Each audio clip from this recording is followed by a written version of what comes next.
All right. Last week I touched upon nutrition yet again, and so this week I'm going to touch upon training yet again. So pretty much for someone like me, like when I first got sober and I decided like, hey, look, I've had enough of this shit and everything. I need to get my life in order and stuff.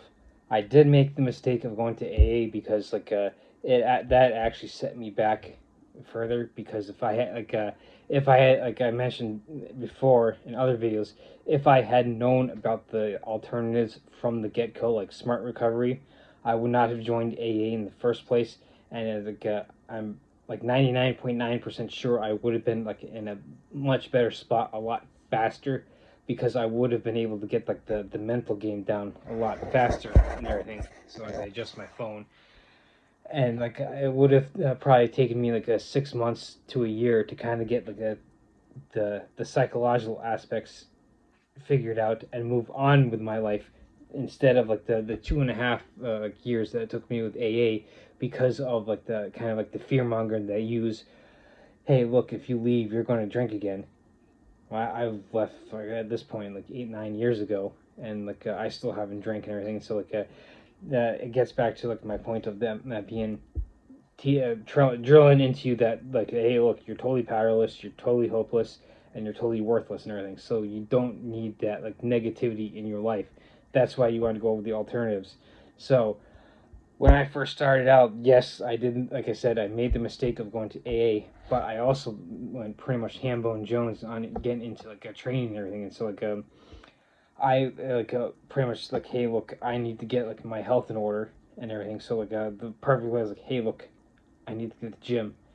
And so I was doing that like a good 6 days a week and everything. And so like now it depends on what I'm doing. So like I could be like anywhere from like a 4 to 6 days, depending on like what kind of pretty much what kind of Athlete X program I'm doing. So right now I'm in like the Built for Hollywood program, which is a 6 day a week program. I have done ones that are like 4 or 5 days, so it all depends on what I'm doing per program or whatever. So it's at least 4 days. The other 1, 2, maybe 3 days that I'm not in the gym, I'm still kind of active, getting out like aside for walks and stuff like that. So that's one of the biggest things that you can also get in control that you have control over that you can do on top of like your nutrition. So the I would say the two best places to start if you're looking to get things in order is get your nutrition in check and get pretty much physically active. Now it depends on like where you're at in the spectrum. So if you're someone like you're having trouble even walking, like getting 4 or 5 thousand steps a day, that's where you start and everything. Hey, look, instead of being like getting into the mindset of I said with AA drilling into you that you're completely worthless, get into the mindset like, hey, look, right now I can only do 4 or 5 thousand steps a day. By doing that for like the first maybe a couple weeks or whatever, and you slowly build yourself up to like the 10,000 steps a day while you're getting your nutrition in check, you're going to see yourself like losing weight. In the case of if that's all you can do, because like you might be in the position where you're like morbidly obese and you really can't do much physically. Start there. Be like, hey, look, this is what I can do now, and then you build upon that, and then you build like over the course of like a year or two, then you could quite possibly get to the point where maybe like you're down 40 50 pounds. Okay, I'm feeling a lot better about myself. Okay, now I'm going to start learning how to do strength training. I'm just going to start learning how to do cardiovascular the conditioning. You start using things like the elliptical, the treadmill, the rowing machine. I want to start learning how to do like hit training, battle ropes or something like that. It's you build yourself up and everything, and so then over the course of maybe the first 6 months, you get yourself up to 10,000 steps. You lose X amount of weight. Then you start getting into strength training. You start upping the conditioning, and instead just doing 10,000 steps, maybe you do 10,000 steps plus maybe half hour of conditioning or something. As the star of my other show decides to show up and give us support and everything to help remind you to get stuff. All right, go play. So like again, it all depends like where you're at and everything. So like if you're like I said, brand new to training and you don't know where to start, like the best way to start is like maybe get yourself like a Fitbit, a smartwatch, or something where you can start tracking like how many steps you take and start building from there. If you do have some experience in training before and you're getting back into it, and then maybe you can get yourself like a trainer to kind of get like a refresher on like, oh okay, like in my case, like I had done like athletics growing up all through high school and everything. As the cat needs attention, yep. So having grown up done doing athletics and everything, I already had like a decent like background in it. So like with me getting in like starting off with a trainer, just kind of getting in that sense like a refresher, like oh okay yeah this is how we do stuff, and then take off that way. So it all depends on where you're at, and like regardless, a personal trainer to get you started is a perfect idea. Just like getting into smart recovery meetings or whatever, to kind of get yourself that foundation, like to get your head straight when it comes to like, especially stuff like the addiction recovery and moving on with life. Get a personal trainer for like learning how to do like exercise exercises with like strength training machines, like free weights, like your dumbbells, barbells, and like kettlebells and stuff like that. So you have that like a foundation when it comes to training, so you can build yourself up. You also want to come across like stuff all over the internet, and of course there are a lot of stuff that's out there that is complete and total bullshit and everything. A thing that comes to mind for me is like a V Shreds. Last I knew, he's changed it over to Sculpt Nation, so I don't know if he's still around, but like it's bullshit like that that's out there. So you got like a couple fitness channels that I still follow. Like of course this is Athlete X.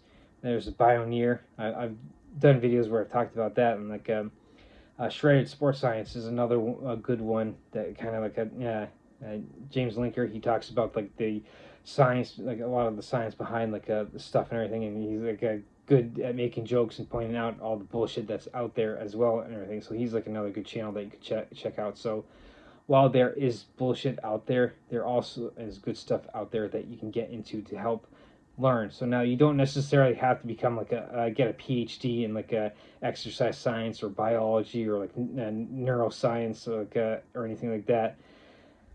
Because most of the people, like myself included, we have lives outside where we can't necessarily devote 24/7 to doing research on all this stuff. So like that's where coming across like the YouTube channels that I mentioned, quick 10-15 minute videos that can like, okay, so here's a good idea, let me see and try that and everything. It's just like the same thing like with nutrition. You need to be like your own scientist. You you need to be your own test subject. You need to try things out, and like you could like see one of these exercise, and you could just sit there and try like, oh yeah, like one of those like funky ones, and like yeah this doesn't feel right, and then like you go back to one of the basic exercises, like okay yeah this basic exercise is a lot better. So like you wouldn't know if you didn't try it and everything. So like and like it's the same thing like with the different lifting splits like I've gone over. You're not going to necessarily know like which one's going to like be the best one like for you, because like you might be like me and you might like a push pull leg split, or you might like an upper lower split, you might like a bro split, or like a full body split. So like and it's always a good idea to like switch things up like every few months too and everything. So maybe you've been doing like a push pull leg split and everything for strength training for like 3 or 4 months. Okay, well maybe I'm gonna cut back and like maybe shift over to like a upper lower split, so I can start doing some maybe cardiovascular training, like with like maybe I want to train for like a marathon. So there's that and everything. So you can in essence gear your training towards how like what you want to do. So that's like a that's what you also want to have as like a base, is like a what do I like doing. So like someone like me, I like doing lifting, so that's my base. And so now still like I don't necessarily like running and stuff like that, and like doing conditioning, but like it's one of those things that like doing it for like the health markers, and like getting my cardiovascular strength up and stuff like that. It's like yeah, okay, so I'm like I'll do it even though it's not necessarily my primary focus, and like And of course, if like you're like me, you don't necessarily like doing swimming, you're probably not going to do it. So like you might not like cycling, or you might do like a bicycling, or like a becoming like next Lance Armstrong or whatever. That could be your primary mode of training, and then you get into like strength training or like something else to kind of complement your primary mode of like whatever you're into. So now, again, that's what you have to like do is get into what you like first, then get into like, okay, well, like I need to do strength training because like it looks like based on like what a lot of the experts are saying, strength training does help us with longevity and everything. So I'm going to be like a cyclist and like I compete and like a lot of that, but I'm also going to do like a strength training to just kind of like as like a supplemental training regiment to kind of help my primary focus of cycling or something. So again back to the point of being like your own scientist, your own test subject. You kind of have to like find what you like doing on a daily basis, and like also like get into like stuff to kind of help back it up with like with other things like I mentioned, like strength training with like longevity and stuff like that. And of course, like the big component too is like sleep and everything. So I'll get into sleep on the whole separate topic because like video, because that's something that could go on just as long as this and everything. So this one is like all about like getting into training to complement like the nutrition and getting your like your physical health in order.